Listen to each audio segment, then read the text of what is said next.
नमस्कार, आप देख रहे हैं दूरदर्शन किसान कार्यक्रम हेलो किसान में आप सभी का स्वागत है। मैं हूं आपके साथ मोनालिसा। जैसा कि आप सभी जानते हैं, हेलो किसान कार्यक्रम में सोमवार से शुक्रवार शाम के 6 बजे हम लेकर आते हैं ये कार्यक्रम, जिसमें हम कृषि जगत से जुड़े हुए अलग अलग विषय अलग अलग दिन आपके लिए लेकर आते हैं और उससे जुड़ी तमाम चर्चा यहाँ पर होती है ताकि सभी जानकारियां आप तक पहुंच सके। तो आइए सबसे पहले आपको बता दें आज इस कार्यक्रम में किन विषयों पर हम चर्चा करने जा रहे हैं।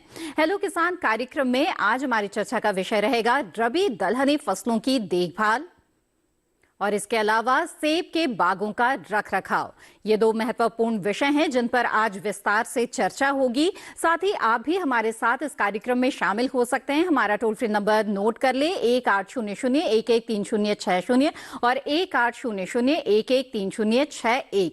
ये टोल फ्री नंबर है जिस पर कॉल करके आप अपने सवाल जो कि इन विषयों से जुड़े हुए हैं हमारे विशेषज्ञ मेहमानों से पूछ सकते हैं और जानकारी हासिल कर सकते हैं। तो आइए अब आपको मिलवा देते हैं हमारे विशेषज्ञ मेहमानों से जो इस वक्त हमारे साथ जुड़े हुए हैं।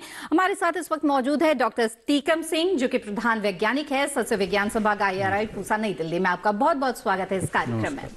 इस वक्त हमारे साथ जुड़े हुए हैं डॉक्टर जेवर हुसैन भट्ट, जो कि वरिष्ठ वैज्ञानिक है कीट विज्ञान संभाग शेर कश्मीर कृषि एवं प्रौद्योगिकी विश्वविद्यालय श्रीनगर से। आपका भी बहुत बहुत स्वागत है इस कार्यक्रम में। थैंक यू जी। तो हमारे दोनों मेहमानों से हम चर्चा करेंगे रबी दलहनी फसलों के बारे में और सेब के बागों के रखरखाव के बारे में। लेकिन सबसे पहले आपको बता दें कि जैसा कि आप सभी जानते हैं आज है विश्व मृदा दिवस और इसके साथ ही आजादी का अमृत महोत्सव है। इसके उपलक्ष्य में दिल्ली के पूसा स्थित नास कॉम्प्लेक्स में एक राष्ट्रीय सम्मेलन का आयोजन किया गया। जी हाँ, टिकाऊ खेती के लिए मृदा स्वास्थ्य प्रबंधन पर इस सम्मेलन का आयोजन किया गया, जिसका शुभारंभ किया कृषि एवं किसान कल्याण मंत्री नरेंद्र सिंह तोमर ने। इस मौके पर कृषि मंत्री ने बताया कि किस तरह से रासायनिक खेती के कारण दुष्प्रभाव सामने आने लगे हैं, जलवायु परिवर्तन के कारण स्थितियां और भी गंभीर होती जा रही हैं और इस बीच मृदा स्वास्थ्य की दृष्टि से सरकार की ओर से किस तरह के कदम उठाए जा रहे हैं। तो आइए सबसे पहले देखते हैं इससे जुड़ी एक रिपोर्ट।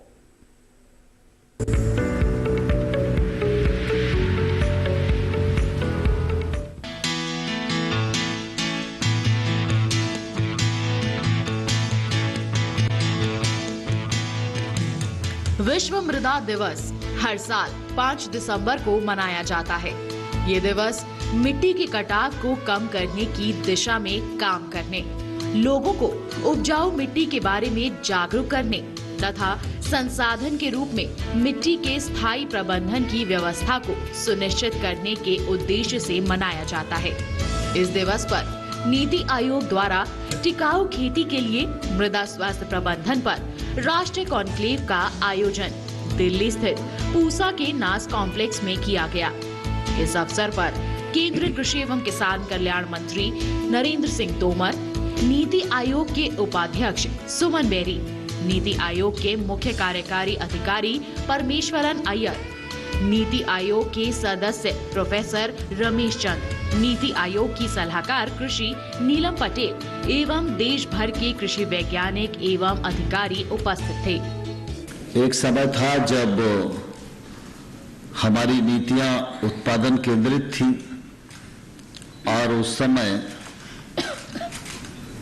अच्छी उत्पादकता के बीच इजाद हो, रासायनिक खाद का प्रयोग हो, इस पर विचार किया गया और निश्चित रूप से इसके उपयोग से सकारात्मक परिणाम भी आए।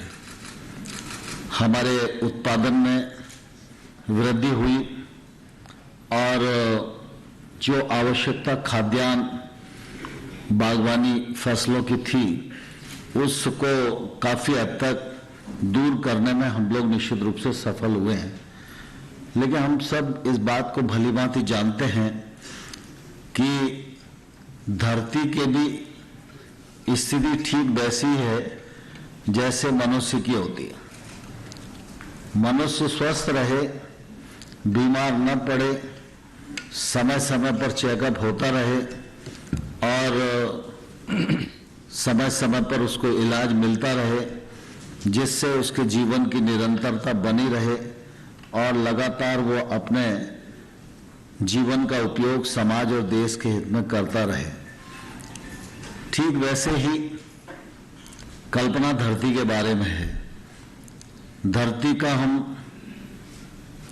प्रकृति के अनुसार दोहन तो कर सकते हैं, लेकिन प्रकृति के सिद्धांतों के विपरीत अगर भूमि का शोषण करने की कोशिश की तो इसके निश्चित रूप से परिणाम आने वाले कल में कभी भी खतरनाक हो सकते हैं। जैसे कि परिस्थिति आज दुनिया भर में है, रासायनिक खेती और बाकी सब चीजों के कारण निश्चित रूप से मिट्टी की उर्वरा शक्ति का क्षरण हो रहा है। जलवायु परिवर्तन की परिस्थिति का दौर भी है और ऐसी परिस्थितियां भारत को तो चिंतित करती हैं, लेकिन सारी दुनिया को चिंतित करने वाली हैं।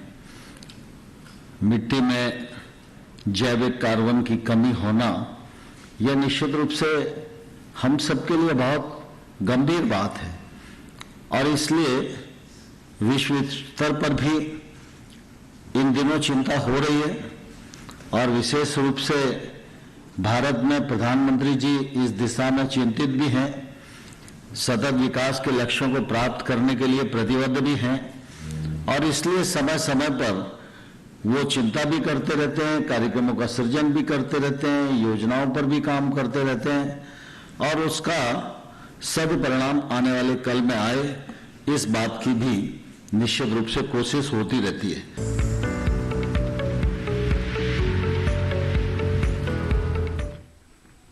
जहाँ तो रिपोर्ट आपने देखी। आइए अब इस कार्यक्रम में आगे बढ़ते हैं और आज के जो विषय हैं हेलो किसान कार्यक्रम के, उन विषयों पर चर्चा की शुरुआत करते हैं। तो आइए सबसे पहले रबी दलहनी फसलों के बारे में जानते हैं। डॉक्टर टीकम सिंह, सबसे पहले आपसे यही समझना चाहेंगे कि रबी दलहनी फसलों में दलहन की कौन कौन से फसल है जो आते हैं और इनकी क्या महत्ता है, क्योंकि दलहनी फसलों के मामले में हम देखते हैं ये हमारे रोजमर्रा के खान पान में तो शामिल है ही, लेकिन इसके जो उत्पादन की स्थिति है उसमें हम देख रहे हैं कि हमें कई बार आयात करना पड़ता है और लगातार इस पर आत्मनिर्भरता कायम करने की कोशिश की जा रही है। ऐसी स्थिति में किसानों के लिए इसकी खेती किस लिहाज से महत्वपूर्ण है?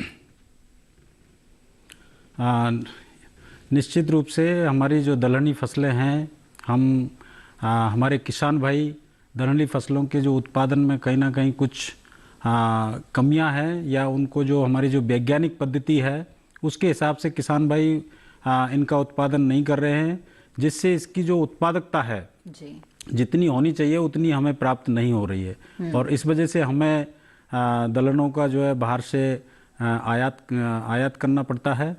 तो मुख्य रूप से जो रबी की दलहनी फसलों की जब हम बात करते हैं तो इसमें 4 दलहनी फसलें हैं जिनको किसान भाई लगाते हैं, जिनमें चना सबसे महत्वपूर्ण फसल है जी। जो सबसे ज़्यादा एरिया क्षेत्र में लगाया जाता है। उसके बाद आती है मटर, जिसको हम हरी सब्जी के रूप में भी काम में लेते हैं, दाने के रूप में और दाल के रूप में भी खाते हैं जी। उसके बाद मसूर की दाल, मसूर लेंटिल, उसकी फसल आती है और राजमा मुख्य फसलें हैं। तो ये 4 मुख्य फसलें हैं जो रबी दलहनी फसलों में किसान भाई लगाते हैं और इन फसलों की जो हम बात करते हैं देखभाल की और उसकी कि कैसे इनसे अधिक उत्पादन लिया जाए, तो इस विषय पर विस्तार से आज इस कार्यक्रम में हम चर्चा करेंगे। और जैसा कि डॉक्टर टीकम सिंह ने बताया कि वैज्ञानिक पद्धति से खेती करना बेहद जरूरी है, तभी जो मन मुताबिक उत्पादन है वो आप हासिल कर सकते हैं। तो ऐसे में किस तरह से इन रबी दलहनी फसलों की वैज्ञानिक पद्धति से खेती करें, इसके बारे में विस्तार से आज हम चर्चा करेंगे। आइए उससे पहले नजर डाल लेते हैं इस रिपोर्ट पर।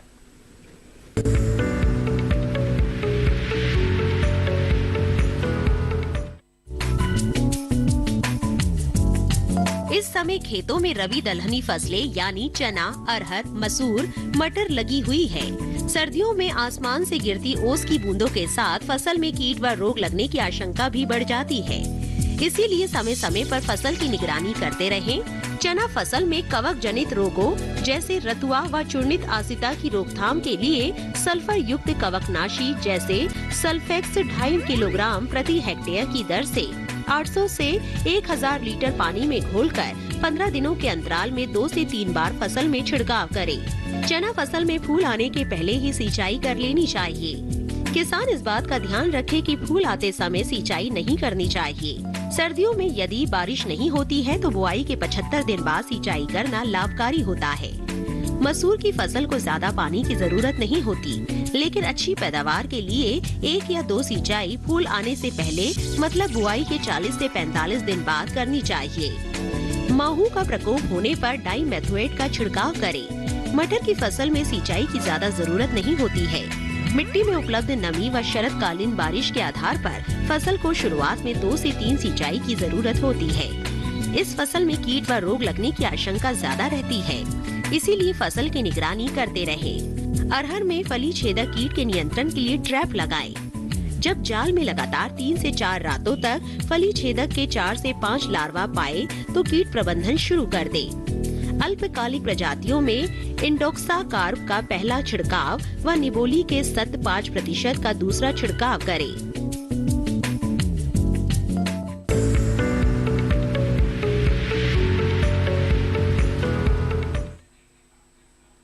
जी हाँ, तो दलहनी फसलों की देखभाल पर ये रिपोर्ट आपने देख ली और अब आगे बढ़ते हैं और अब बात करेंगे सेब के बागों के रखरखाव के बारे में।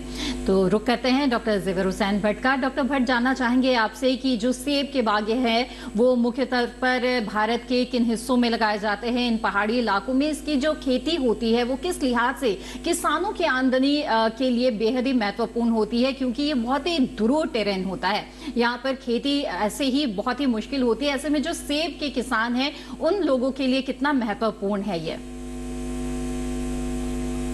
देखिए, जो सेब की खेती है ये हमारे नॉर्थ इंडिया में जम्मू कश्मीर, हिमाचल प्रदेश और उत्तराखंड के कई इलाकों में होती है जी।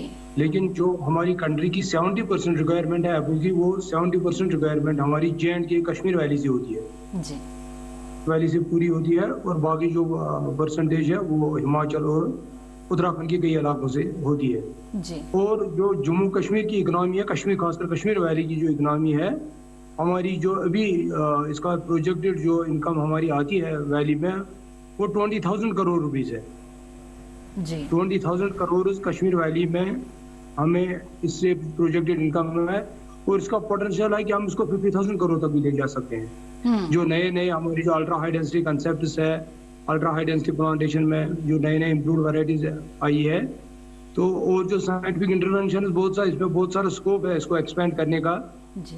इसको साइंटिफिक लाइन पे अगर हम लाएंगे तो इसका जो प्रोजेक्टेड कॉस्ट है कि वो 50,000 करोड़ तक जा सकता है। और इस कश्मीर वैली के अंदर 70% पीपल जो हमारे हैं वो रूरल एरियाज में रहते हैं, वो गांव में रहते हैं, और वो टोटली डिपेंडेंट है on horticulture and that too specially on apple जी। बिल्कुल, तो ऐसे में जो सेब की खेती है वो बेहद ही महत्वपूर्ण हो जाती है, क्योंकि देश के ये जो पहाड़ी इलाके हैं, जम्मू कश्मीर, हिमाचल प्रदेश और उत्तराखंड, यहाँ के काफी किसान इस पर निर्भर करते हैं और उनकी इस क्षेत्र की जो अर्थव्यवस्था है वो भी इस पर निर्भर करती है। तो अगर वैज्ञानिक पद्धति से खेती की जाएगी और बागों की सही देखरेख की जाएगी तभी अच्छा उत्पादन मिल सकता है और किसानों को मुनाफा मिल सकता है। तो इसके लिए किन बातों का ध्यान रखना जरूरी है, इस पर विस्तार से चर्चा करेंगे। आइए उससे पहले नजर डाल लेते हैं इस रिपोर्ट पर।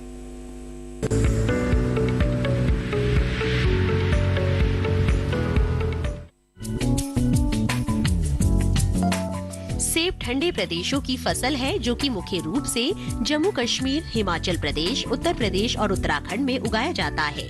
सेब की खेती करने या बाग लगाने के लिए बडिंग या रोपण विधि से पौधे तैयार किए जाते हैं। बडिंग विधि जून माह में और ग्राफ्टिंग दिसंबर से जनवरी में करना ठीक होता है। पुराने और कम उत्पादन देने वाले पेड़ों की पैदावार बढ़ाने के लिए कटाई छटाई करना बेहतर होता है। कटाई छटाई सर्दी के मौसम में करें जब पत्तियां गिर जाती हैं और पेड़ सुसप्तावस्था में होता है। पेड़ को सही आकार देना जरूरी होता है ताकि पौध एक निश्चित सुदृढ़ आकार ले सके और पौधे की फलने वाली शाखाएं सही जगह से निकले। इसके अलावा पौधों को रोगों व बीमारियों से बचाने के उपाय भी आजमाने चाहिए। सेब में स्कैब रोग से हर साल काफी नुकसान होता है। ये रोग पेड़ की पत्तियां, फलों व हरी टहनियों को प्रभावित करता है। हिमाचल प्रदेश के सेब उत्पादन वाले इसके लक्षण दिखाई देने पर 10% यूरिया के घोल का छिड़काव गिरी हुई पत्तियों पर करना चाहिए, जिससे पत्तियां जल्दी सड़ जाए और रोग को नियंत्रित किया जा सके। इसके अलावा सेब में चूर्निल आसिता रोग, कैंकर रोग, एप्पल रूबरी वुड रोग के भी लक्षण देखने को मिलते हैं। फसल को इन रोगों से सुरक्षा देने के लिए बाग में साफ सफाई रखें। फलों को तुड़ाई से पहले गिरने से बचाने के लिए 20 ppm नेफ्थलीन एसिटिक एसिड 2 ग्राम प्रति 100 लीटर पानी में घोल बनाकर छिड़काव करें। इसके अलावा देर से पकने वाली किस्मों को तैयार फलों को तोड़कर बाजार भेजने की व्यवस्था करें।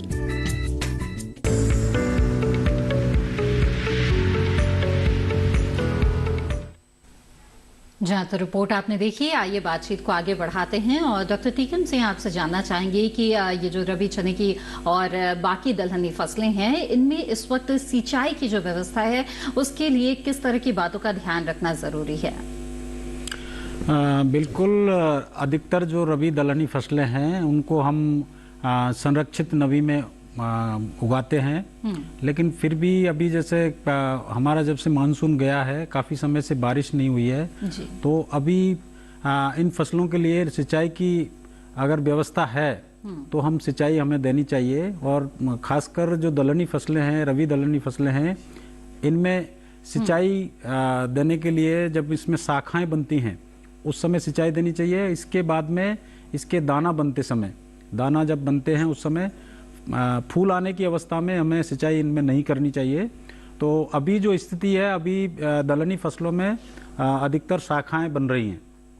तो जिन किसान भाइयों के पास में अगर पानी की व्यवस्था है, सिंचाई की व्यवस्था है, तो वो किसान भाई अपने इन रबी जैसे चना है, मटर है, आपके मसूर है, इसमें एक हल्की सिंचाई दे सकते हैं। ज्यादा भारी सिंचाई ना दें क्योंकि ज्यादा पानी भराव होने से इनके लिए नुकसानदायक होता है। बिल्कुल, तो जल भराव की स्थिति ना होने दें, लेकिन हल्की नमी का होना भी जरूरी है। आइए अब आगे बढ़ते हैं। इस वक्त हमारे साथ एक कॉलर जुड़ गए हैं, उनका सवाल यहाँ पर लेते हैं। आनंद प्रताप सिंह इस वक्त हमारे साथ जुड़े हुए हैं गोंडा उत्तर प्रदेश से। आनंद जी, स्वागत है आपका, पूछे अपना सवाल।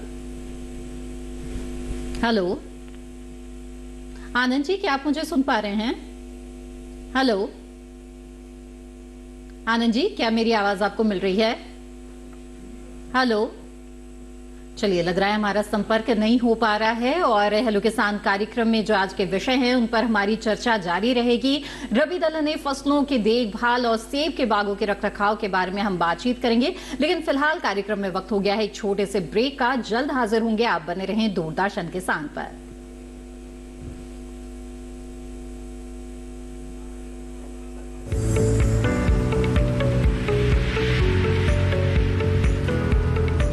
अरे भाई, सुना नहीं क्या? केसीसी ने किसानों का जिंदगी बदल दिया है। देश के छोटे किसान 1,60,000 रुपये तक का कर्ज बिना किसी गारंटी को ले पाएंगे। ब्याज खोरों से भी पीछा छुटा। मैं तो जैविक खेती का पूरा सामान मंगा लिया। केसीसी का भी कोई दबाव नहीं है। ब्याज चुकाने के लिए पूरा 1 साल मिलता है। समय पर भुगतान करने पर केवल 4% के सालाना ब्याज पे लोन मिल गया मुझे। अपना आधार कार्ड, लेटेस्ट फोटो और जमीन के कागजात लेके अप्लाई करो बस। और नामांकन भरने के लिए जेब भी ढीली नहीं करनी पड़ी।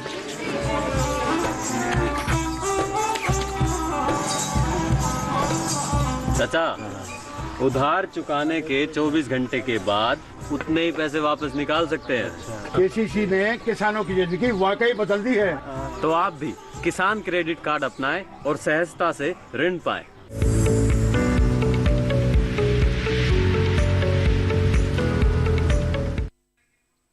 ब्रेक के बाद आप सभी का फिर से स्वागत है। आप देख रहे हैं कार्यक्रम हेलो किसान।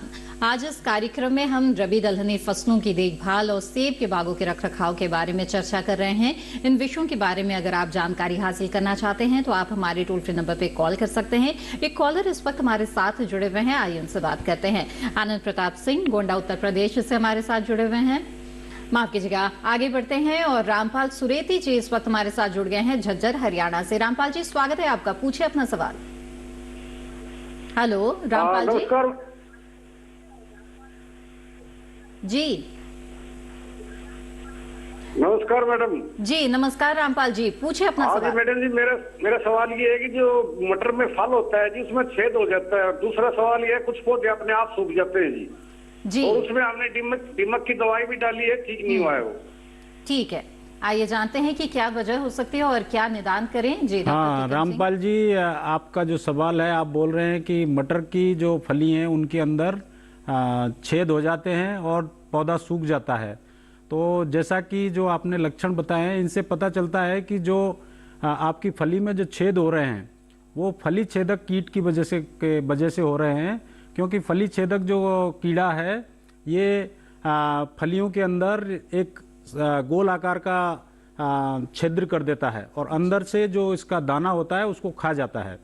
इसी प्रकार से जो आपका दूसरा लक्षण है, जैसे आपके पौधे सूख रहे हैं, तो उसका जो कारण है, या इसका कारण एक तो हो सकता है कि जड़ गलन की वजह से, और दूसरा इन जो रबी फसल दलहनी फसलें हैं इनके अंदर एक उकटा बीमारी लगती है जो फंगस या कवक के द्वारा फैलती है। तो इन दो वजह से इसमें ये समस्या आ रही है। तो पहला जो आपने जो कीड़े का फली छेदक की जो बात है उसके आपको नियंत्रण करना है। आपको देखना है आपके खेत के अंदर अगर फली छेदक कीड़े की गिडार हैं या उसके जो मोथ हैं, वयस्क जो मोथ होता है, कीट होता है, उसको अगर आप पहचान सकते हैं तो उनको देखने के बाद में आप इसका नियंत्रण कर सकते हैं।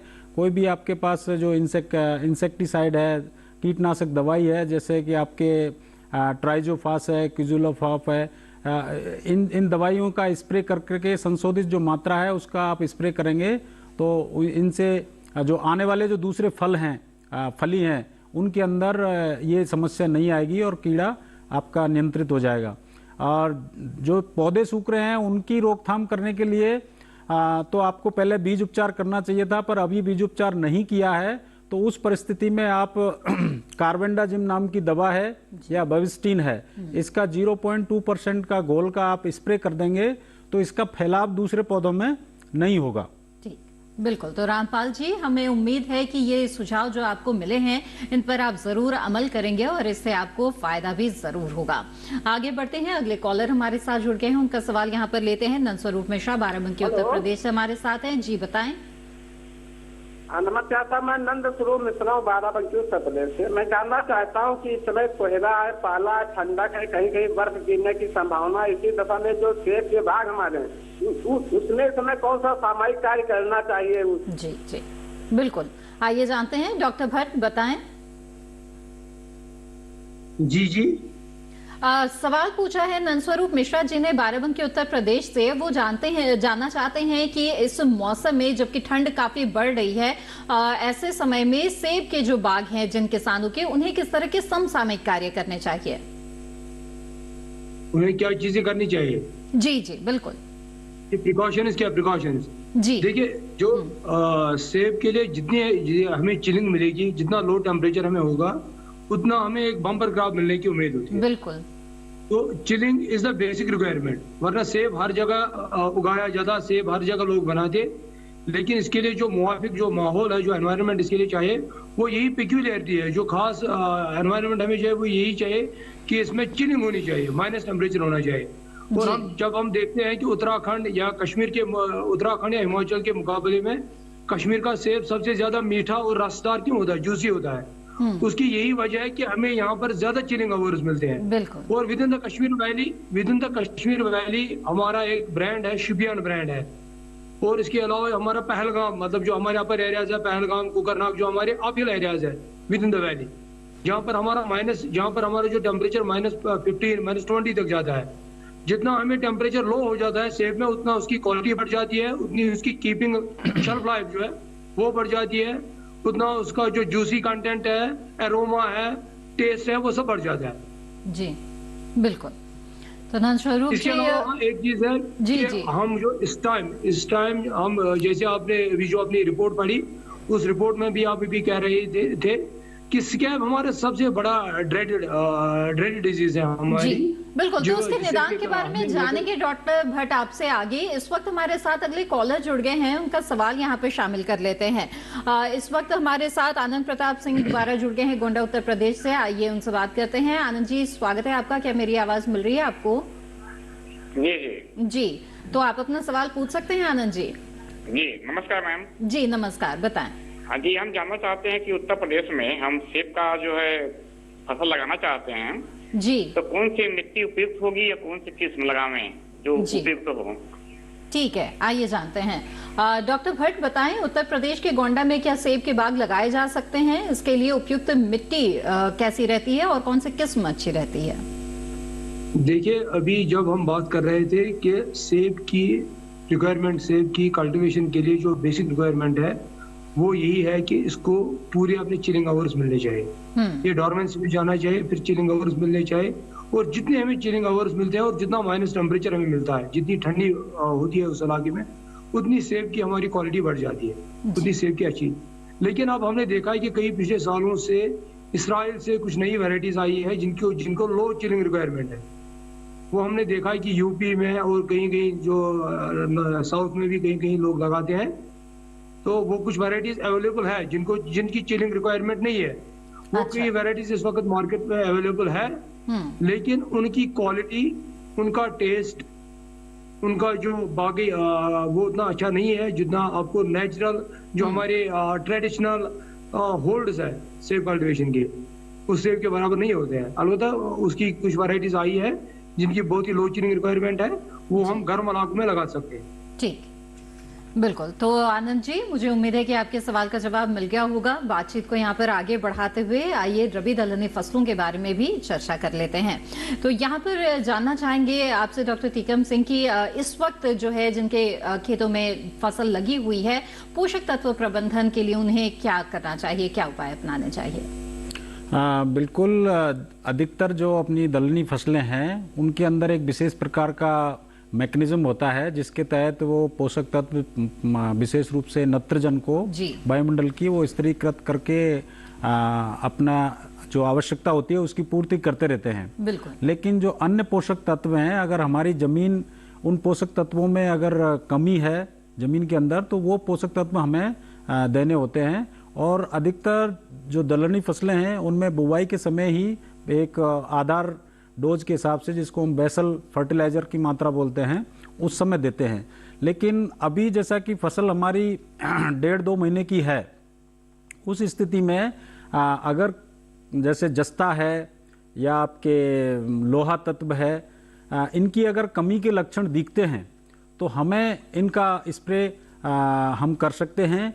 जैसे हमें जस्ता की अगर कमी के लक्षण दिखते हैं, इसमें पत्तियां भूरे रंग की सी हो जाती हैं, पीली पड़ने लग जाती हैं, हल्की हल्की तांबे कलर की जो हो जाती हैं, तो उस स्थिति में हमें 0.5% जस्ता और 0.25% 2-5% आपके भुजा हुआ चूना, इन दोनों को मिक्स करके, यानी 1 किलो जस्ता की मात्रा जिंक सल्फेट और आधा किलो भुजा हुआ चूना, ये 200 लीटर पानी में घोल बना करके हमें स्प्रे करना चाहिए। इसी प्रकार से अगर लोहा तत्व की कमी है तो हमें 0.3% जो फेरस सल्फेट है, उसका हमें स्प्रे करना चाहिए अगर हमारी जमीन के अंदर इनकी अगर कमी के लक्षण दिखते हैं तो।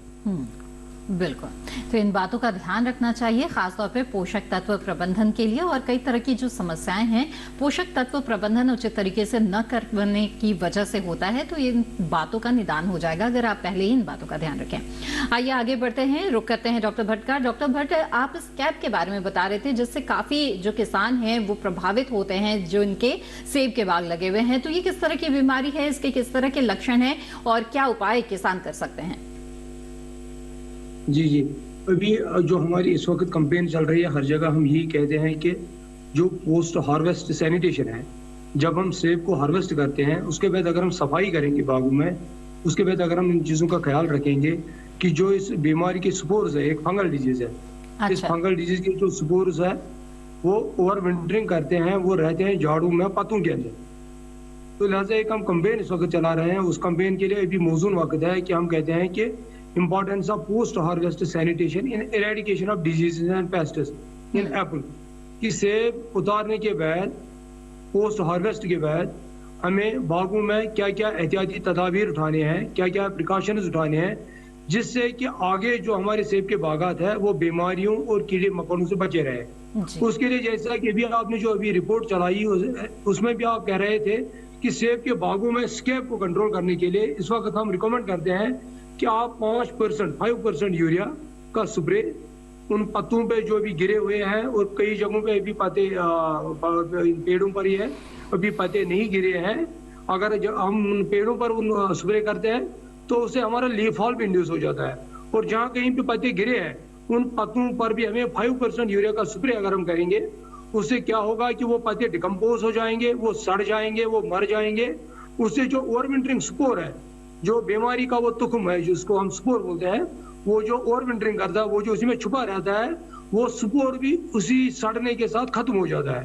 और अगले साल के लिए हमारा जो डिजीज प्रेशर है, डिजीज लोड है, वो 90% कम हो जाएगा। लिहाजा अगर हम आज एहतियाती तदाबीर उठाएंगे, आज हम यूरिया का स्प्रे करेंगे, तो बिल्कुल नेक्स्ट सीजन में हम डिजीज से, हम स्कैब से बच सकते हैं। फॉर्चुनेटली जो इस साल था 2022 जो हमारे कश्मीर वैली में था, ये स्कैब फ्री ईयर था इस साल हमारा, क्योंकि पिछले सालों में, पिछले 2-4 सालों में हमारी यूनिवर्सिटी ने, हमने खूब कैंपेन चलाई, हमने यूरिया स्प्रे को पॉपुलराइज किया, क्योंकि कई सालों से हमें यहाँ पर यह हो रहा था कि नवंबर के महीने, अक्टूबर के महीने में हमें यहाँ बर्फबारी होती थी। उस बर्फबारी से क्या होता था कि लोगों के सेबों के जो बाग थे वो टूट जाते थे। जब पत्ते थे पेड़ों पर, अचानक बर्फबारी हो गई तो फिर उससे टहनियां टूट जाती थी, उससे जो पेड़ थे वो उखड़ जाते थे। तो हमने पत्ते गिराने के लिए और स्कैब को इरेडिकेट करने के लिए यूरिया स्प्रे को बहुत पॉपुलराइज किया। और फॉर्चुनेटली, मतलब मैं यहाँ पर अनाउंस करता हूँ कि इस साल 2022 जो हमारा 2022 का साल था, ये हमारे सेब के लिए कश्मीर वैली में स्कैब फ्री ईयर था। हमें इस साल कोई स्कैब नहीं थी। जी जी, तो आप लोग बधाई के पात्र है कि आप लोगों की जो मेहनत है वो रंग लाई, और अब जो है स्कैब फ्री जो है वो क्षेत्र हो चुका है। तो किसानों को भी इन बातों का जरूर ध्यान रखना चाहिए जिनके पास सेब के बाग हैं। इन विषयों पर हमारी चर्चा जारी रहेगी, लेकिन फिलहाल लोग किसान कार्यक्रम में वक्त हो गया है एक और छोटे से ब्रेक का। जल्द हाजिर होंगे, आप बने रहें दूरदर्शन किसान पर।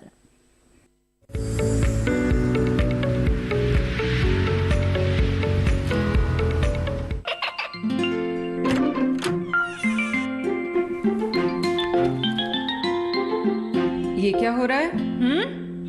काशवी, इतने कम मार्क्स?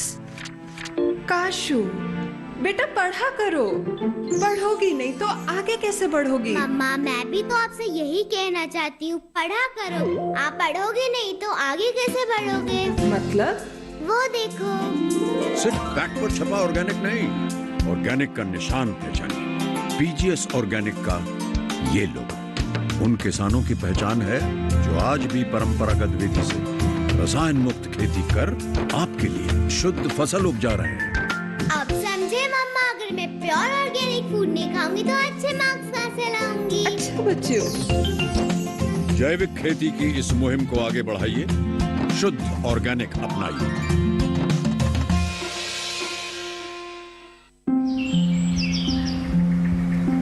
अरे अरे अरे क्या कर रहा है? इधर इधर इधर, हम बोल रहे हैं तेरे बीजू का। पुतला बोल रहा है? हाँ, पक्षियों से तो हम खेत को बचा लेते हैं, पर इन घातक रसायनों से कैसे बचाएं? मतलब? देख बेटा, तू जो ये अंधाधुंध रसायन मिलाता है ना, मिट्टी की सेहत बिगड़ने लगी है, और जब माटी ही कमजोर पड़ जाएगी तो उपज कैसे सेहतमंद होगी? हाँ? अरे पहले ऐसा नहीं था, पूछना अपने बड़े बुजुर्गों से, कैसे फसल लहलहाती थी, शुद्धता झलकती थी। हाँ, माटी भी तंदुरुस्त और लोग भी। अब पहली वाली बात कहाँ? पर अब तो सभी डाले हैं। सब नहीं, आज भी लाखों जागरूक किसान परंपरागत विधि से फसल उगा रहे हैं, खर्चा कम और उपज की कीमत भी बेहतर पा रहे हैं। ठीक है भाई, मैं भी आज से जैविक खेती शुरू करूंगा। माटी से प्रेम की परंपरा है परंपरागत खेती।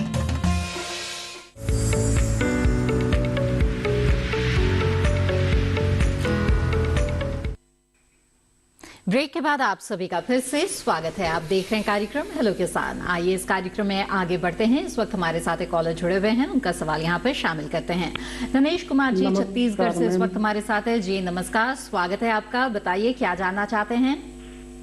चने पे पानी कब कब डालें? अच्छा, चने की फसल में पानी कब कब डालें? धनेश जी, चने की फसल में 2 सिंचाई की जरूरत पड़ती है। और इसके अंदर पहली सिंचाई जैसे मैंने बताया शाखा बनते समय, अभी जो सही समय है, शाखा बन रही है तो उस समय अपने को हल्की सिंचाई करनी चाहिए। हल्की का मतलब होता है कि पानी कहीं अपनी खेत में ठहरे ना। और दूसरी सिंचाई हमें जब इसके जो घाटे हैं, जिनको घाटे बोलते हैं या फल बोलते हैं या पोड बोलते हैं, उसके भरने के समय हमें सिंचाई करनी चाहिए। और हमें चने के अंदर ध्यान देना है कि कभी भी फूल आने की समय में इनमें सिंचाई नहीं करें। अच्छा। क्योंकि इसमें अगर फूल आने के समय सिंचाई कर देंगे तो इसके फूल झड़ने की संभावना अधिक रहती है। तो एक तो शाखा बनते समय और दाना भरते समय हमें सिंचाई करनी है, और वो भी हल्की सिंचाई करनी है, पानी कहीं ठहरना नहीं चाहिए। बिल्कुल। डॉक्टर टीकम से इसके साथ ही मैं ये भी जानना चाहूंगी कि पाले के प्रति भी जो दलहनी फसलें हैं वो संवेदनशील होती है और ये समय भी पाले का है, तो ऐसे में किसानों को अपनी फसलों के बचाव के लिए क्या उपाय अपनाने चाहिए?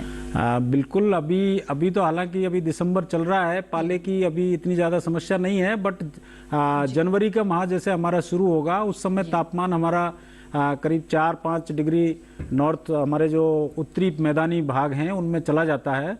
उस स्थिति में वही होता है कि किसान भाइयों को अपने खेतों में हल्की सिंचाई कर देनी चाहिए, जिससे कि पानी की मात्रा पर्याप्त रहेगी तो वो पौधे जो है उनके अंदर पाले की समस्या नहीं आएगी। इसके अलावा सल्फ्यूरिक एसिड का स्प्रे भी हम बताते हैं, जिसका बहुत कम कंसंट्रेशन का 0.05% का उसका स्प्रे हम अगर करेंगे तो भी हमारे पाले की जो समस्या है फसलों में नहीं आती है। जी बिल्कुल। आइए अब आगे बढ़ते हैं और रुक करते हैं डॉक्टर भट्ट का और जानते हैं कि सेब के बागों की देखभाल के लिए इस वक्त और क्या कुछ उपाय अपनाए जा सकते हैं। डॉक्टर भट्ट बताएं हमें, जिन किसानों के सेब के बाग है उन्हें इस वक्त और क्या कुछ करना चाहिए, कटाई छटाई के लिहाज से ये समय कितना महत्वपूर्ण है, क्या सुझाव देना चाहेंगे आप?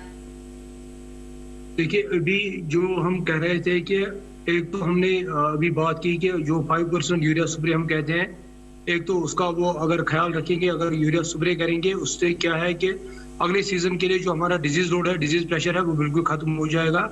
हमें स्कैब के लिए उतनी दवाइयां नहीं छिड़कनी पड़ेंगी। दूसरी ये चीज है, अगर पत्ते जो भागों में गिर गए होते हैं, जो दूसरी जब हम शाख तराशी करते हैं, जब हम प्रूनिंग करते हैं, प्रूनिंग के बाद जो लकड़ी निकलती है, जो शाखें निकलती है, उनको जमा कर उनको बाग से हटाना है, उनको जमा करके उनको जलाना है। जैसे यहाँ पर हिल एरियाज में ऑलरेडी एक ट्रेडिशन चल रहा है कि उसके कोयले बनते हैं, उसका एक वो चारकोल बनता है जो गर्मी करने के लिए काम आता है ट्रेडिशनली। तो वो हम रिकमेंड करते हैं कि जो आपके बागों में जो भी डिजीज्ड ट्विग्स है, डिजीज्ड ब्रांचेस है, जिन ब्रांचेस में बीमारी लगी हुई है, जो पत्ते सड़े हुए हैं, अगर और कोई कुछ फॉलन फ्रूट्स होते हैं, अगर कहीं पे जो फॉलन फ्रूट है, जो सड़ा हुआ फ्रूट है, जो सड़ा हुआ सेब है, उसको आप जमा करके निकालिए या किसी पिट में जमा करके उसको ज़ाया कीजिए, वहीं पर मतलब डिस्ट्रॉय डिकम्पोज कीजिए एक पिट के अंदर, ओपन में नहीं, क्योंकि ओपन में ये होता है कि इसके स्पोर्स और फैल जाते हैं और बीमारी बढ़ने का और चांस रहता है। बिल्कुल। तो ये तमाम बातें हैं जिनका ध्यान इस वक्त किसान रख सकते हैं। आगे बढ़ते हैं और डॉक्टर टीकम सिंह आपसे जानना चाहेंगे कि किस किस तरह के और कीट हैं जिनका प्रकोप हो सकता है दलहनी फसलों में, और किसान बचाव के लिए क्या उपाय अपनाएं, इसके बारे में जानेंगे। लेकिन इस बीच हमारे साथ एक कॉलर जुड़ गए हैं, उनका सवाल पहले शामिल कर लेते हैं। जी नमस्कार, स्वागत है आपका, कृपया अपना नाम बताएं। हमारा नाम निर्भय सिंह है जी। निर्भय जी, आप भटिंडा पंजाब से बोल रहे हैं, बताइए क्या जानना चाहते हैं? हम ये जानना चाहते हैं, हमारे पंजाब में सेब की फसल हो सकती है जहाँ वो दूसरा जो हमने मटर बीजा हुआ, अभी बुआई किया हुआ है, उसका जो है ना, उसको हमने बुआई किया, उसका आपने मटर की बुआई की है? हाँ जी, मटर का बुआई किया है। ठीक है। उसका हमने थोड़ा सूखा पड़ गया था, पहले 2 दिन लेट हो गया हम। हाँ, बुआई किया, उसका 2 दिन सूखा पड़ गया। वो लेट किया, वो लेट पैदा हुआ। हाँ, उसके बाद जो उसको हमने अभी निकल रहा है ना, उसकी बुआई निकल रहा है, नीचे से जमीन से निकल रहा है उसका। जी, हमारा संपर्क टूट गया, लेकिन हाँ, डॉक्टर टीकम सिंह कुछ आप सुझाव देना चाहेंगे? हाँ, निर्भय सिंह जी, आपने जो सवाल किया है वो एक तो मटर का किया है कि आपने मटर की जो बिजाई की है वो अभी लेट की है, अभी निकल रहा है। तो निश्चित रूप से आप मटर की बुवाई में आपने देरी की है, पर इसमें घबराने की बात नहीं है।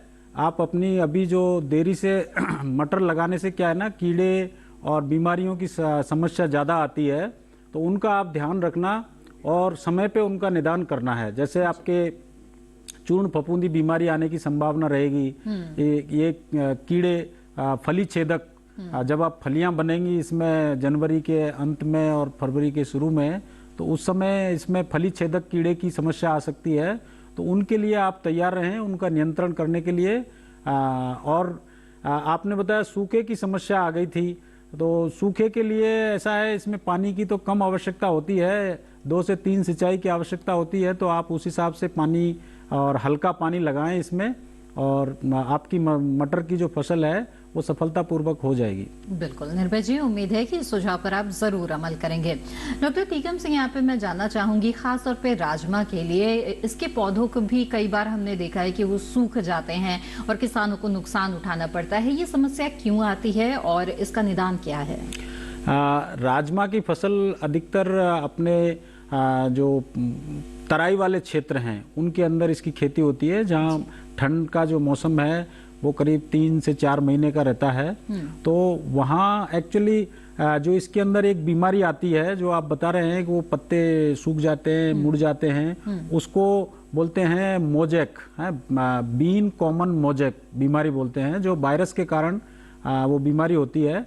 और उसका जो फैलाव होता है वो अपना महू एक कीड़ा होता है, उसके माध्यम से वो उसका फैलाव होता है। तो वायरस के कारण जो भी बीमारी होती है उसका एज सच तो कोई ज्यादा नियंत्रण नहीं होता, पर उसका फैलाव ना हो इसके लिए हमें उस महू को मारना होता है, उसका नियंत्रण करना होता है। तो उसके लिए हम मेलाथियन है, मेटासिस्टॉक्स दवा है, उसका हम स्प्रे 1 ml दवा 1 लीटर पानी के हिसाब से आप स्प्रे किसान भाई कर सकते हैं। इसके अलावा जो ये बीमारी है, इसकी जो रोगरोधी किस्में होती हैं संशोधित उन क्षेत्रों के लिए उनका ही उपयोग करें जिसमें विषाणु बीमारी नहीं आती है। तो ज्यादा बीमारी इसमें आती नहीं। दिक्कत केवल जो रबी की दलहनी फसलों की है वो करीब करीब सभी चारों फसलों में बराबर है, जिसमें उकटा है, पाउडरी मिल्ड्यू की समस्या हो सकती है। तो पाउडरी मिल्ड्यू की जो समस्या होती है, जिसको चूर्ण फफूंदी बोलते हैं, उसकी रोकथाम करने के लिए आपको 0.3% जो घुलनशील गंधक होती है उसका स्प्रे आप करेंगे तो उससे आपको रोकथाम उसकी कर सकते हैं। जी बिल्कुल। आइए अब आगे बढ़ते हैं और डॉक्टर भट्ट आपका रुख करना चाहूंगी और जानना चाहूंगी कि सेब के बागों में भी किस किस तरह के और रोगों की जो समस्या है वो हो सकती है। स्कैब का आपने जिक्र किया, इसके अलावा भी क्या कुछ और समस्याएं आ सकती हैं? जी, सेब की जो फसल है इसमें सबसे ज्यादा हमें डिजीजेस का और पेस्टिस का, कीड़े मकोड़ों का, हमारी सेंजो स्केल इसमें आती है, हमारी रेड माइट कीड़ा आता है इसमें, जो कि बहुत ही ड्रेडेड पेस्ट है। और कुछ सालों से हमें एक नया यहाँ पर एक पेस्ट आया है, exotic paste, Apple blotch leaf miner, उसने यहाँ हमारे। तो इसका नियंत्रण कैसे किया जा सकता है? जी, उसके लिए हम कीटनाशक जो इंसेक्टिसाइड दवाई है उन्हीं का, मतलब वो क्या है, इसमें जो टाइमली एप्लीकेशन मैटर करती है। सेब के या दूसरे जो हमारे फसलात होते हैं, जो भी हमारी क्रॉप्स होते हैं, इन क्रॉप्स में जो मेन है कि टाइमली एप्लीकेशन। अगर टाइमली एप्लीकेशन आप इंसेक्टिसाइड करते हैं तो आप बीमारी से बच सकते हैं। अगर आप अनटाइमली करते हैं, फिर कितनी भी तेज दवाई आप इस्तेमाल करेंगे तो हमें नुकसान से फिर 2-4 होना पड़ता है। बिल्कुल। तो ऐसे में उचित समय किसे कहा जाए, कब छिड़काव करे दवाइयों का? किसके लिए उचित दवाई का जो छिड़काव है उसका उचित समय क्या है, कब छिड़काव? देखिए, तो उसके लिए जो हमारा जो मैंडेट है, हमारा कश्मीर वैली के अंदर मैंडेट है। मैं शेर Kashmir university of agriculture sciences and technology के डिवीजन ऑफ एंटोमोलॉजी में कीड़े मकोड़ों का जो आप शोभा कह सकते हैं, उसमें मैं सीनियर वैज्ञानिक हूँ। तो हमारी यूनिवर्सिटी ऑलरेडी एप्पल के लिए एक स्प्रे शेड्यूल फ्रेम करती है, और वो स्प्रे शेड्यूल हर एक साल के लिए अलग अलग रहता है। अच्छा। हम हर साल के लिए स्प्रे शेड्यूल बनाते हैं, उसमें बराबर होता है कि आपको कौन से फिनोलॉजिकल स्टेज पे, क्रॉप के कौन से स्टेज पे कौन सी दवाई छिड़कनी है। उसमें इंसेक्टिसाइड्स का अलग चार्ट बना हुआ होता है, उसमें जो फंजीसाइड्स है उनका अलग से चार्ट बना होता है। ठीक है। और जब हमारा एडवर्स वेदर रहता है, हमारी पूरी नजर रहती है इस पर, हमारे जो तमाम वैज्ञानिक है उनकी इस पर नजर रहती है। कभी due to unfavourable climatic conditions मौसम बदल जाता है, तो उस वक्त हमारी जो एडवाइजरी होती है, हमारा जो स्प्रे शेड्यूल होता है, उसमें उसी हिसाब से मॉडिफिकेशन होती है, वो हम चेंज करते हैं। उस टाइम हम उसी हिसाब से, उसी वक्त के हिसाब से एडवाइजरी देते हैं। हम कंटिन्यूसली मॉनिटरिंग करते हैं फील्ड में। जब हमें लगता है कि आज इस कीड़े ने मतलब ये फैलना शुरू हुआ है, तो हम उस कीड़े के बारे में एडवाइजरी देते हैं। उसके बाद जब हमें किसी बीमारी के मुताबिक पता चलता है, कंटिन्यूसली ये फील्ड मॉनिटरिंग है। मतलब ये ऐसा साइंस नहीं है कि आप इसको लेबोरेटरी में बैठ के ये डिसाइड करेंगे आपको वो दवाई लगानी, वो चीज लगानी है। बल्कि इसके लिए हमारी विशेषज्ञ नहीं बल्कि किसानों के लिए भी जरूरी है कि वो अपनी जो बाग है, जो फसल है, उसकी निगरानी समय समय पर करते रहे, और जैसे ही रोग व कीटों के लक्षण नजर आए तुरंत विशेषज्ञों से संपर्क करें ताकि समय पर इसका निराकरण हो सके। बहरहाल हेलो किसान कार्यक्रम में वक्त हो गया है एक और छोटे से ब्रेक का। ब्रेक के बाद हमारी चर्चा जारी रहेगी। आप बने रहें दूरदर्शन किसान पर।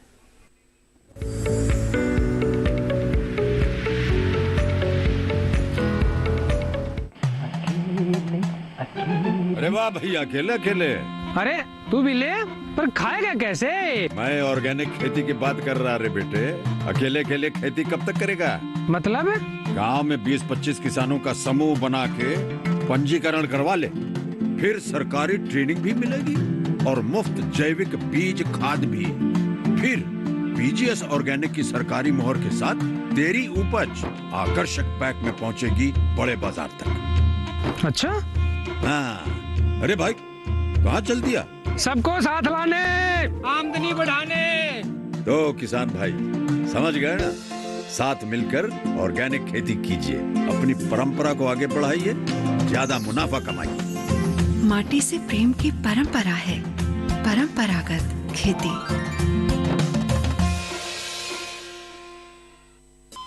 अरे सुन तो। मुझे क्या सुनाना चाहते हो? जो सुनाओ मेरी सौतन को। किसको? अरे वही तुम्हारा मोबाइल फोन जिससे सुबह शाम दिन रात चिपके रहते थे और कहते थे किसान कॉल सेंटर से बातें हो रही हैं। अच्छा ये बात है। हाँ क्यों, क्या हुआ? अब बात नहीं होती क्या? अब तो झट से बात हो जाती है। ऐसा क्या?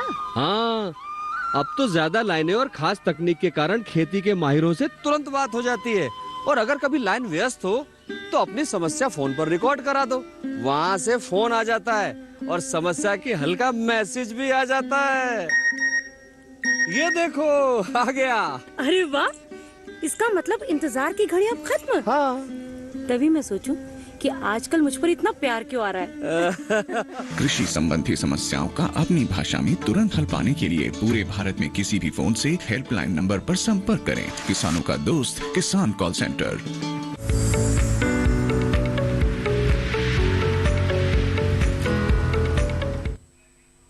ब्रेक के बाद आप सभी का फिर से स्वागत है। आप देख रहे हैं कार्यक्रम हेलो किसान, जिसमें आज हम बात कर रहे हैं रबी दलहनी फसलों की देखभाल और सेब के बागों के रखरखाव के बारे में। बातचीत को आगे बढ़ाएंगे, लेकिन इस बीच हमारे साथ एक कॉलर जुड़ गए हैं, उनका सवाल यहाँ पर शामिल करते हैं। मेहुल जी इस वक्त भिंड से हमारे साथ जुड़े हुए हैं, भिंड मध्य प्रदेश से। जी मेहुल जी स्वागत है आपका, पूछे अपना सवाल। जी हम ये जानना चाहते हैं, अगर चने की फसल में इल्ली लग जाती है तो उसके लिए कौन सी दवाई का उपयोग करें? इल्ली लग जाती है तो? हाँ ठीक है, आइए जान। हाँ मेहुल जी, जो इल्ली लगती है वो फली छेदक कीड़ा होता है, जो हमारी चने की फसल में जो भी हमारे घाटे बनते हैं उनके अंदर चने के को खा जाता है, सीड को। तो इसकी रोकथाम करने के लिए ये ही सबसे मुख्य इसका कीड़ा है।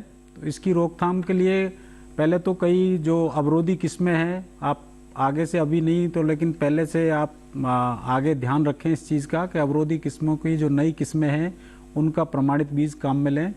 अभी जो समस्या आएगी उसकी रोकथाम करने के लिए आप अपने खेतों में एक आता है फेरोमोन ट्रैप, आता है प्रकाश प्रपंच आता है, उसको लगा करके देखें और उसमें देखें कि आपके एक प्रकाश प्रपंच में अगर 4 से 5 इसके कीड़े के मोथ अगर आते हैं तब हमें दवाई छिड़कना ज़रूरी हो जाता है इनको मारने के लिए। तो बाज़ार में कई दवाइयाँ हैं, लेकिन जो सबसे बढ़िया हैं उनमें आपके एक स्पाइनोसैट दवा है 45 यानी 45 EC, उसका 250 ग्राम दवा आप 500 से 600 लीटर पानी में घोल करके उसका स्प्रे कर सकते हैं। कीनोल फॉस है उसका कर सकते हैं। और आपके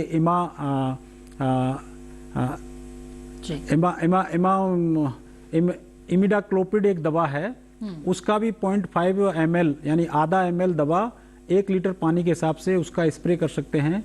उससे भी आपके जो है ये कीड़ा नहीं आएगा। और आप अपने खेत के अंदर कुछ इस तरह के वो लगा सकते हैं, जैसे आपके टी बना सकते हैं, लकड़ी का टी बना करके, और वो जगह जगह ऐसे स्ट्रक्चर लगा सकते हैं जिससे आपके उस पर पक्षी बैठेंगे, वो पक्षी इसकी जो गिडार होती है उसको खा जाएंगे। क्योंकि ये जो फली छेदक कीड़ा है, एक कीड़ा एक दिन में करीब 7 से 16 ऑन एन एवरेज करीब 12 आपके जो फली हैं उनको नुकसान पहुंचाता है।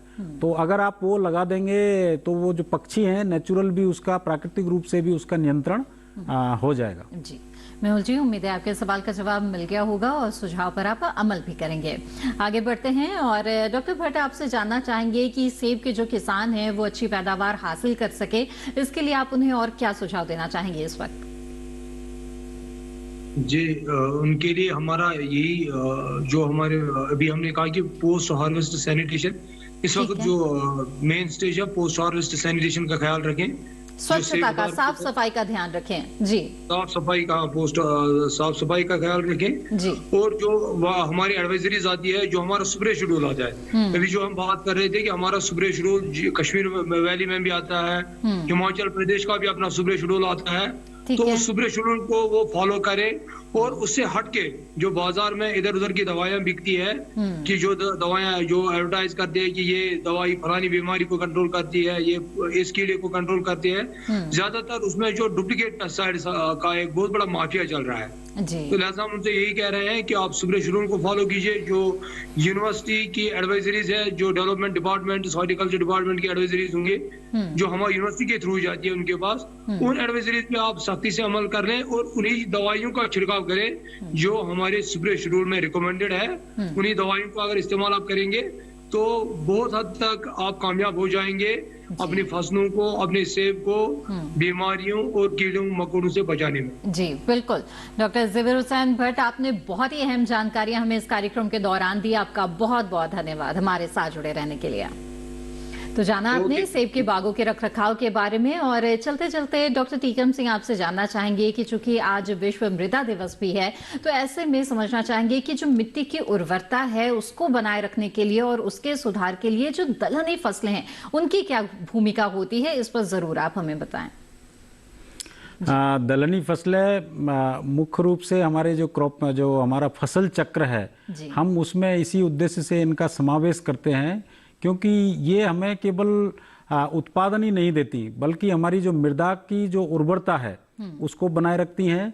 और उसको बनाए रखने में इनका बहुत बड़ा महत्व है, क्योंकि इसकी जो जड़ों का जो बायोमास है और जड़ों के अंदर जो विशेष खासकर जो नत्रजन है उसका स्त्रीकरण होता है, वो उसको इकट्ठा करके अपने आने वाली फसल अपने लिए तो रखते ही हैं, लेकिन जो अगली फसल हम लेंगे उसमें भी ये दलहनी फसलें योगदान करती हैं। तो किसान भाइयों को देखा होगा कि जिन खेतों में हम दलहनी फसल लेते हैं और जब दूसरी फसल उसमें हम लेते हैं कोई अनाज वाली फसल, तो वो बहुत अच्छी होती है। तो उसका कारण यही होता है। और इसकी पत्तियां भी जितना भी दलहनी फसल लगाते हैं उनकी पत्तियां वहीं खेत में गिरती हैं, सड़ गल के वो भी खाद का काम करती हैं। तो इस प्रकार से जो मृदा की जो रखरखाव है, मृदा की जो उर्वरता को बनाए रखने के लिए हमारी जो दलहनी फसलें हैं ये बहुत ही महत्वपूर्ण है। किसान भाइयों को इनको अपने फसल चक्र में अवश्य अपनाना, उगाना चाहिए और इनको सम्मिलित करना चाहिए। डॉक्टर टीकम सिंह, आपने बहुत अच्छी जानकारियां हमें दी इस कार्यक्रम के दौरान। आपका बहुत बहुत धन्यवाद हमारे साथ जुड़े रहने के लिए। धन्यवाद। तो आज आपने जाना हेलो किसान कार्यक्रम में कि किस तरह से विश्व मृदा दिवस है और ऐसे में फसल चक्र को जरूर अपनाएं और हम उम्मीद करते हैं कि आज के दिन आप जरूर ये संकल्प करेंगे कि फसल चक्र अपनाएंगे और उसमें ऐसी फसलों का समावेश करेंगे जिससे मिट्टी की जो उर्वरता है वो बनी रहे और इसके साथ ही तमाम जो और उपाय किए जा रहे हैं, मृदा स्वास्थ्य कार्ड दिया जा रहा है, इसका भी आप जरूर लाभ उठाएंगे। बहरहाल इसी के साथ हेलो किसान कार्यक्रम में अब आगे बढ़ते हैं और कल के विषय के बारे में आपको बता देते हैं। हेलो किसान कार्यक्रम में कल जिन विषयों पर चर्चा होगी वो है रबी फसलों में उर्वरकों का प्रयोग और इसके अलावा कल इस कार्यक्रम के दौरान चर्चा होगी मोटे अनाज की खेती के बारे में। तो इन विषयों पर कल के कार्यक्रम में चर्चा होगी। लाइव कार्यक्रम के दौरान तो आप अपने सवाल पूछ ही सकते हैं, लेकिन इसके अलावा ईमेल के जरिए आप अपने सवाल हम तक पहुंचा सकते हैं। हमारा ईमेल आईडी है hellokisan2015@gmail.com। साथ ही आपको बता दें कि सोशल मीडिया के अलग अलग प्लेटफॉर्म्स है जिसके जरिए भी आप हमारे साथ जुड़े रह सकते हैं। फेसबुक, इंस्टाग्राम और ट्विटर हैंडल टीवी स्क्रीन पर फ्लैश किए जा रहे हैं। इनके जरिए जुड़ के आप अपने सवाल, अपने विचार हमारे साथ साझा कर सकते हैं। इसके साथ ही आपको बता दें दूरदर्शन किसान के कॉल सेंटर नंबर पर भी आप कॉल कर सकते हैं। हमारा टोल फ्री नंबर है 1800-113060। सोमवार से शनिवार सुबह 6 बजे से रात 10 बजे के बीच कॉल करके आप अपने सवाल दर्ज करा सकते हैं। इसके अलावा हेलो किसान कार्यक्रम को आप दूरदर्शन किसान के यूट्यूब चैनल पर भी देख सकते हैं। इसके लिए टीवी स्क्रीन पर दिखाए जा रहे इस QR कोड को स्कैन करें। और इसी के साथ हेलो किसान की आज की कड़ी में बस इतना ही। हमें दीजिए इजाजत। आप बने रहें दूरदर्शन किसान पर। नमस्कार।